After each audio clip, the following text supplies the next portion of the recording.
آپ سن رہے ہیں یوٹیوب رضوی چینل لوہردگا۔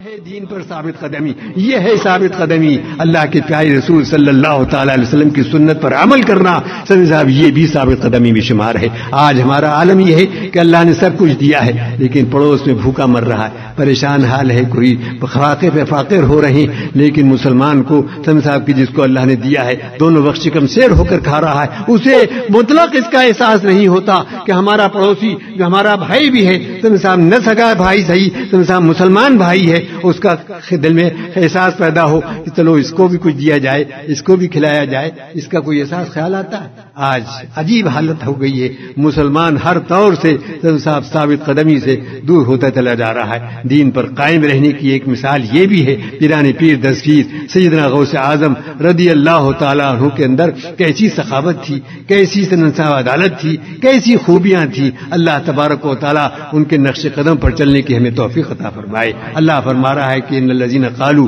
ربنا اللہ، بے شک وہ لوگ کہ جو ایمان لائے صاحب انہوں نے کہا کہ ہمارا رب اللہ ہے، بے شک وہ لوگ جنہوں نے کہا کہ ہمارا رب اللہ ہے، ثم استقاموا پھر اس پر قائم رہے، تنزل علیہم الملائکہ تو ان پر فرشتے اترتے ہیں، اور کاہے کے لیے اترتے ہیں؟ کہتے ہیں اللہ تخافوا کہ تم نہ ڈرو، ولا تحزنوا اور غمگین نہ ہو، وابشروا بالجنۃ التی کنتم توعدون، صاحب کہ اس جنت سے خوش ہو جاؤ کہ جس کا تم سے وعدہ کیا گیا ہے۔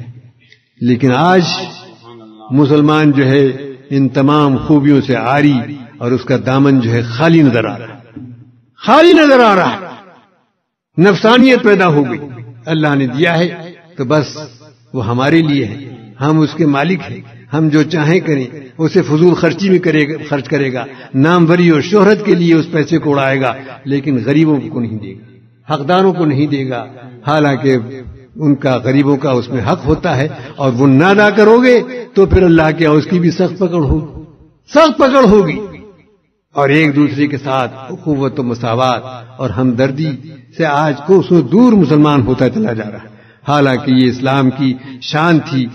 مسلمان کی شان ہوا کرتی تھی کہ وہ اپنے ہی کے لیے نہیں بلکہ دوسروں کے لیے، دوسروں کی خدمت کیا کرتا تھا،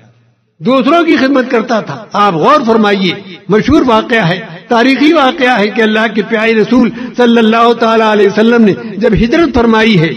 صاحب اور مسلمان ہجرت کر کے مکے سے مدینہ پہنچے ہیں تو خالی ہاتھ گئے تھے، خالی ہاتھی تو گئے تھے، ان کے پاس کیا تھا؟ سب کچھ مکے میں چھوڑ گئے، سب کچھ مکے میں چھوڑ گئے۔ لیکن جب مدینے پہنچے تو جو مسلمان وہاں پہلے پہنچ چکے تھے یا وہاں مسلمان موجود تھے، انہوں نے ان کا خندہ پیشانی سے استقبال کیا، ان کو خوش آمدید کہا، اور پھر ایسا ہوا صاحب کہ جس کو جو ضرورت تھی اس ضرورت کو پورا کیا ہے، ہر ضرورت کو پورا کیا گیا۔ اس طرح پر کہ آنے والے مسلمانوں کو جو مفلوق الحال تھے، پریشان حال تھے، انہوں نے کہا کہ بھئی تم ہمارے بھائی ہو، ہمارے پاس 2 باغ ہیں تو ایک باغ تمہارے لیے، اگر 2 مکان ہیں تو ایک مکان تمہارا ہے۔ یہاں تک ہوا ہے کہ اگر کسی کی 2 بیویاں تھیں اور اس آنے والے کے پاس بیوی نہیں تھی تو اس نے اپنی بیوی کو طلاق دے دی اور اس کے نکاح میں دے دیا۔ سبحان اللہ سبحان اللہ، یہ اخوت و مساوات تھی، یہ دین پر استقامت تھی۔ آج مسلمان جس سے غافل ہوتا چلا جا رہا ہے۔ خدا را اپنے اندر یہ جذبہ پیدا کرو کہ مسلمان آپس میں مل جل کر رہیں اور ان کے آپس میں محبت و مودت قائم ہو صاحب، اور ایک دوسرے کی ہمدردی کے لیے اپنے دلوں کو کھول کے دروازوں کو کھول دو۔ درود شریف پڑھیے، اللہم صلی علی سیدنا و نبینا و شفینا و مولانا محمد مادر الجود قلب الکرم و آلہ الکرام اجمعین۔ دین کی خدمت، دین پر ثابت قدم رہنا صاحب یہ اللہ کے نیک بندوں کا شیوا رہا ہے، ان کی زندگیاں دین کے لیے وقف تھیں۔ آج ہم نے اپنی زندگیوں کو دنیا کے لیے وقف کر دیا۔ ہم صبح اٹھتے ہیں تو دنیا کی فکر ہے، رات کو لیٹتے ہیں تو دنیا کی فکر ہے، دنیا کی فکر میں لگے ہوئے ہیں، حالانکہ مسلمان کی شان جو ہے وہ یہ ہے کہ وہ دین کے لیے ہے، دنیا کے لیے نہیں، دنیا کے لیے نہیں ہے۔ دنیا کماؤ لیکن بس اتنی کہ جس سے ضروریات پوری ہوں، اللہ دال چٹنی دیتا رہے، آدمی کھاتا پیتا رہے، بس اسی۔ لیکن مسلمان نے سمجھ لیا کہ دنیا ہی سب کچھ، دنیا ہی سب کچھ ہے۔ یہاں اللہ تبارک و تعالیٰ نے، اللہ کے پیارے رسول نے ارشاد فرمایا کہ دنیا میں اس طرح رہو کہ جیسے ایک مسافر رہتا ہے یا راہ چلتا، صاحب کہ اس کے پاس نہ کوئی زیادہ سامان ہوتا ہے، نہ صاحب مسافر کے لیے صاحب کی زیادہ سر و سامان کی ضرورت ہے، تھوڑا بہت سامان ساتھ میں رکھتا ہے، بس یہی حال مسلمان کی زندگی کا ہونا چاہیے۔ لیکن آج دنیا میں انہماک جو ہے وہ اتنا بڑھ گیا کہ دین پر ثابت قدمی نام کو نہ رہی اور دنیا ہی کا ہو کر رہ گئے، حالانکہ مسلمان جو ہے وہ دین کی خدمت کے لیے پیدا ہوا ہے، دین کے کاموں کے لیے پیدا ہوا ہے، اللہ کی عبادت کے لیے پیدا ہوا ہے، اللہ کی معرفت حاصل کرنے کے لیے پیدا ہوا ہے، اپنے آپس میں اخوت و مساوات اور ہمدردی کے لیے پیدا ہوا ہے۔ اللہ تبارک و تعالیٰ فرما رہا ہے کہ ان تنصروا اللہ ینصرکم، اگر تم اللہ کے دین کی مدد کرو گے تو اللہ تمہاری مدد کرے گا، اللہ تمہاری مدد کرے گا۔ آج مسلمان دین کی مدد سے غافل نظر آ رہے ہیں، لیکن حضرت خواجہ اجمیری کو دیتے ہو دیکھو کیسی دین کی خدمت فرمائی، کیسی دین کی خدمت فرمائی کہ سینکڑوں ہزاروں میل کا سفر کاہے کے لیے کیا؟ دین کے لیے تو کیا، اللہ اور رسول کی فرمان کو پورا کرنے کے لیے تو کیا، غوث اعظم کے فرمان پر عمل کرنے کے لیے تو کیا کہ آپ سے جب آپ نے عرض کیا تھا کہ مجھے عراق دے دیا جائے تو حضرت غوث اعظم نے فرمایا کہ عراق تو ہم نے دے دیا ہے، صاحب دنیائے ولایت کے تاجدار ہیں، آپ نے فرمایا کہ ہم نے عراق تو دے دیا ہے عمر سہروردی کو، شہاب الدین عمر سہروردی کو، اور تمہیں ہندوستان دیا جاتا ہے، تم ہندوستان چلے جاؤ۔ اشارہ پاتے ہی آپ ہندوستان کا عزم کر لیتے ہیں، ارادہ کر لیتے ہیں، اور ذرا سوچئے کہ ایسا بھیانک ماحول، ایسے وقت میں جبکہ سفر کی کوئی سہولت نہیں تھی، لوگ پیدل چلا کرتے تھے یا اونٹوں پر سواری کیا کرتے تھے، صاحب سینکڑوں ہزاروں میل کی مسافت آپ نے طے کی، میدانوں سے، صحراؤں سے، پہاڑوں سے، ندی نالوں سے گزرتے ہوئے ہندوستان پہنچے، اور کیسی دین کی خدمت کی، یہ کہیں اپنی کرامتیں ظاہر فرمائیں، کہیں اپنے صاحب کرامتوں کا اظہار فرمایا، کہیں عبادت کے ذریعے دین کی خدمت فرمائی۔ غرض یہ کہ دیکھتے ہی دیکھتے اجمیر مقدس کا ماحول بدل گیا، اور یہ کہنے میں صاحب کوئی غلط نہ ہوگا کہ حضور سیدنا غوث اعظم رضی اللہ تعالیٰ عنہ کی ہی سب سے بڑی کرامت ہے، سب سے بڑی کرامت یہ ہے صاحب کہ انہوں نے ہندوستان میں اسلام پھیلایا، ہندوستان میں اسلام پھیلایا، اور کیسے پھیلایا؟ اپنی ثابت قدمی صاحب اور اپنے عمل سے، اپنے اس نے عمل سے۔ پیران پیر دستگیر سیدنا غوث اعظم رضی اللہ تعالیٰ عنہ کی زندگی ہمیں بتا رہی ہے کہ سرکار خواجہ اجمیری رحمت اللہ تعالیٰ علیہ غوث اعظم کی طرح صاحب اللہ کے پیارے رسول صلی اللہ تعالیٰ علیہ وسلم کے عاشق ہے، چاہنے والے عاشق رسول ہیں، اور جناب آپ کی ہر سنت پر عمل فرما رہے ہیں، کوئی سنت نہیں چھوٹ رہی ہے، نماز ایک وقت کی نہیں چھوٹ رہی ہے، عبادت بھی کر رہے ہیں، ریاضتیں بھی کر رہے ہیں، مجاہدے بھی کر رہے ہیں، اور اللہ اور رسول کی یاد میں لگے بھی ہیں، اور کرامتوں پر کرامتوں کا اظہار بھی ہو رہا ہے۔ میاں کرامت جو ہے، یہ کرامت جو ہے، یہ ویسے صاحب ولایت کی کوئی نشانی نہیں ہے، بلکہ ولایت کی سب سے بڑی نشانی جو ہے استقامت ہے۔ لیکن وقت ضرورت کرامت کا اظہار ہوتا ہے، اس لیے کہ کرامت کو دیکھ کر بھی لوگ مسلمان ہو جاتے ہیں، اور مسلمان ہوئے۔ غوث اعظم حضرت خواجہ اجمیری رضی اللہ تعالیٰ عنہ کی کیسی بڑی کرامت تھی کہ جب آپ تشریف لائے اور اجمیر مقدس کی سرزمین پر آپ نے بیٹھنا چاہا کسی ببول کے درخت کے نیچے، صاحب آپ فروکش ہونا چاہا، تو وہاں فیل والوں نے کہا کہ یہاں آپ نہیں بیٹھ سکتے، اس لیے کہ یہاں تو راجا کے جناب اونٹ بیٹھتے ہیں۔ آپ نے کہا کہ ٹھیک ہے اونٹ ہی بیٹھیں، یہ کہا اور دوسری جگہ بیٹھ گئے، کہیں جا کر دوسری جگہ بیٹھ گئے۔ شام کو اونٹ آئے راجا کے وہاں، اونٹ بیٹھ گئے۔ اب جناب صبح ہوئی تو اونٹ بیٹھے ہوئے ہیں، انہیں اٹھایا جا رہا ہے تو نہیں اٹھ رہے، ہلایا جا رہا ہے تو نہیں ہل رہے۔ اب پریشان ہو گئے، یا اللہ یہ کیا ہوا؟ دوڑے ہوئے راجا کے پاس گئے اور ان سے کہا کہ راجا صاحب آج تو ایسا ہو گیا کہ اونٹ نہیں اٹھ رہے۔ آپ نے فرمایا، اس نے کہا کہ یہ ہو نہ ہو اسی فقیر کی کرامت ہے، اسی کے اسی کا جناب یہ کرامت ہے، تم ان کے پاس جاؤ اور انہی سے معافی چاہو۔ وہ دوڑے ہوئے آئے اور آپ سے معافی کے طلبگار ہوئے۔ غوث اعظم حضرت خواجہ اجمیری رحمۃ اللہ تعالیٰ عنہ نے جب انہوں نے زیادہ خوشامد درآمد کی تو فرمایا کہ اٹھ جائیں گے، لیجیے ذرا آپ اٹھ گئے۔ تو اس کرامت کے ذریعے سے بھی بزرگوں کی دین پھیلا ہے، لیکن کرامت جو ہے وہ ولایت کی نشانی نہیں۔ ولایت کی نشانی کیا ہے؟ دین پر استقامت، دین پر ثابت قدمی ہے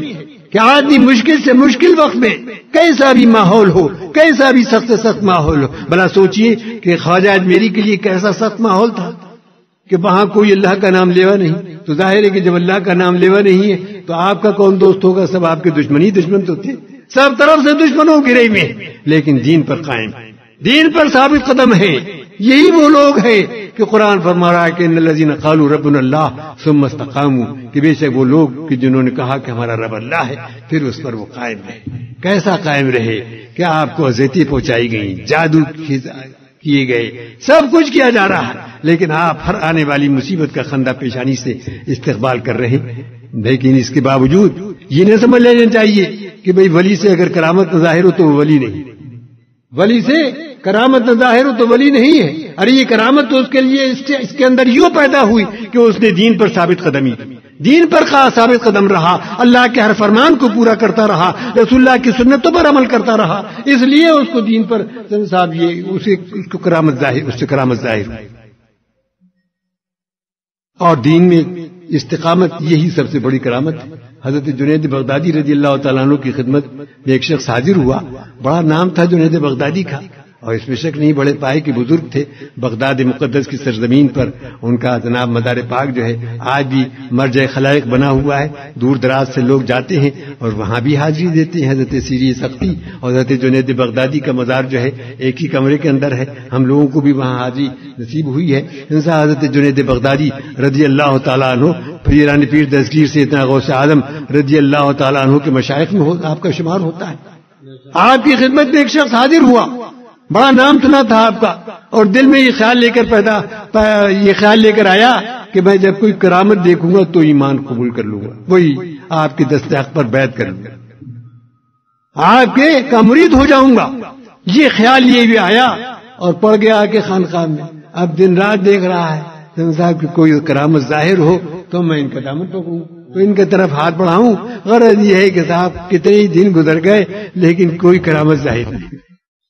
کوئی کرامت ظاہر نہیں ہوئی۔ جب کرامت ظاہر نہیں ہوئی تو اس نے سوچا کہ یہاں وقت گزارنا بیکار ہے۔ ایک روز اس نے اپنا بستر باندھا اور چلنے لگا۔ حضرت جنید بغدادی نے دیکھا تو اسے بلوا کے پوچھا کہ بھی کیسے آئے تھے اور کیسے جا رہے ہو، تم نے تو کچھ اظہار ہی نہیں کیا۔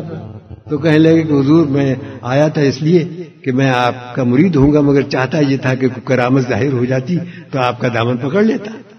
آپ کا دامن پکڑ لیتا، لیکن کوئی کرامت ظاہر نہیں ہوئی۔ حضرت جنید بغدادی رضی اللہ تعالیٰ عنہ نے فرمایا کہ تم نے میری کوئی کرامت تو نہیں دیکھی ہے، لیکن یہ بتاؤ کہ میرا کوئی قدم جو ہے وہ خلاف شرع اٹھا ہے، کیا اللہ اور رسول کے خلاف، حکم کے خلاف تم نے میرا کوئی قدم اٹھتے ہوئے دیکھا ہے؟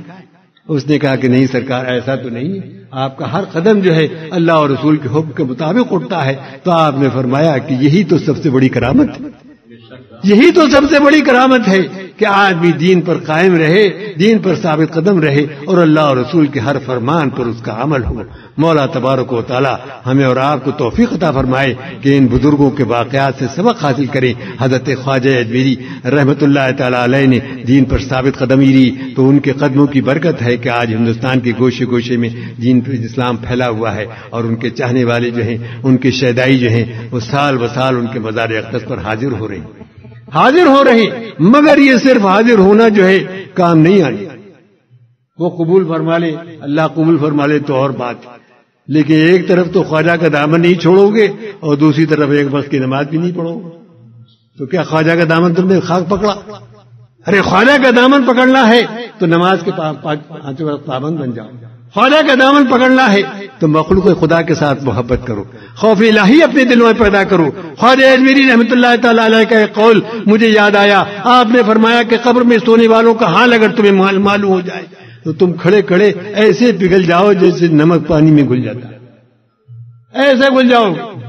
حضرت خواجہ اجمیری رحمۃ اللہ تعالی علیہ کیسے جناب ثابت قدم ہیں، کیسے ثابت قدم ہیں، اور کیسی اللہ تبارک و تعالیٰ کی رحمتیں ان پر نازل ہوئی ہیں اور ہو رہی ہیں کہ جس شب میں آپ کا وصال ہوا ہے، اپنے حجرے شریف کے اندر آپ بند ہیں، صاحب وہ کس وقت وصال ہوا رات میں پتہ ہی نہیں چلا۔ صبح کو جب دیر ہو گئی اور آپ کے نہ اٹھے تو دروازہ توڑا گیا ہے اور دروازہ کھول کر دیکھا گیا ہے تو آپ اللہ کو واصل ہو چکے تھے، اللہ سے کے بارگاہ میں حاضر ہو چکے تھے، اور آپ کی پیشانی مبارک پر لکھا ہوا تھا کہ مات حبیب اللہ فی حب اللہ،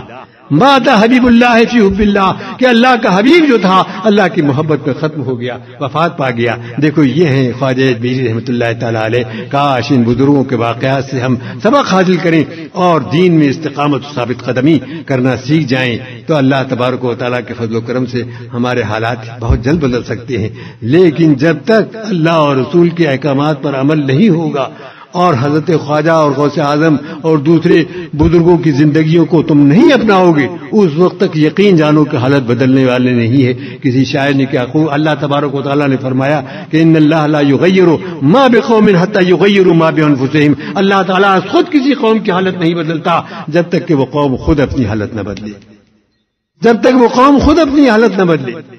اسی کو ڈاکٹر اقبال نے اپنے ایک شعر میں یوں کہا کہ خدا نے آج تک اس قوم کی حالت نہیں بدلی، نہ ہو جس کو خیال خود اپنی حالت کے بدلنے کا۔ خدا را اپنے قوم اپنے اندر احساس پیدا کرو۔ ہر مسلمان کا فریضہ ہے کہ وہ اپنے اندر دین میں استقامت پیدا فرمائے، اپنے گھر کا ماحول اپنے آپ کو ٹھیک کرے، اپنے گھر کے ماحول کو ٹھیک کرے، اسلامی ماحول بنائے، گناہ اور معصیت کے کاموں سے دور رہے، ٹی وی کا لعنت جو گھروں میں گھسی ہوئی ہے اس کو دور نکال کر پھینکے صاحب، اور شراب نوشی اور حرام کاری جو آج عام ہوتی جا رہی ہے اس سے سچے دل سے مسلمان توبہ کریں، اللہ تبارک و تعالیٰ کی اطاعت و فرما برداری میں لگ جائیں، سمجھ لیں اور دین پر استقامت کا مظاہرہ کریں، تو اللہ تبارک و تعالیٰ ہماری حالتوں کو بدل سکتا ہے۔